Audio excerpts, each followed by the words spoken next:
नमस्कार मित्रांनो, तुम्ही पाहताय तसं मी अजून ट्रॉम्बेमध्येच आहे. शूटिंगचा आज शेवटचा दिवस आहे आणि मी सध्या स्टुडिओच्या सगळ्यात वरच्या भागात आहे. खाली येऊन बघतो तर काय, अरे शूट झालं चालू, पटकन गेलो, कपडे चेंज केले आणि मला ह्यापैकी होता रघुच्या फायटरचा कॉस्ट्युम. रघु कोण आहे ते तुम्हाला वेब सिरीज आल्यानंतर कळेल आणि वेब सिरीजचं नाव आहे गेमर लूक. अयो, झेल पण इथंच आहे, मायला सगळंच आहे राव इथं. नंतर झाला नाश्त्याचा ब्रेक, पिझ्झा, पावभाजी, लय काय काय होतं. नाश्ता नको, डायरेक्ट जेवण. पण हे जे पोटाला बांधलं त्याचं वजच लई आहे. नकली गन, कॅमेरा मिळून 10 किलो होतं. माझं कसं आहे, मी हाय आकाश, काम करतो एकदम झकास. सगळे आधी जेवून गेलते, मग मी एकटाच राहिलो होतो. माझ्यासाठी आधी जेवण बाजूला काढून ठेवलं होतं. हे बघा, नाईट शूट असल्यामुळं त्याचं पॅकअप झालं सकाळच्या 6 वाजता. पॅकअप झाल्यानंतर आम्ही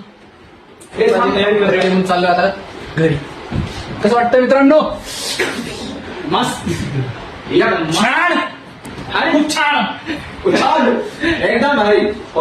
सकाळ सकाळ पण नाश्त्याची सुविधा होती. म्हणलं घरी जाता जाता भूक लागू नये म्हणून नाश्ता करून घेतला आणि निघलो. तेवढ्यात आला पाऊस. मुंबईमध्ये पाऊस आणि माझा व्लॉग कधी पण येतो, म्हणून सावध राहा. लाईक करण्यासाठी हो, आणि जर आवडलाच तर फॉलो पण करा.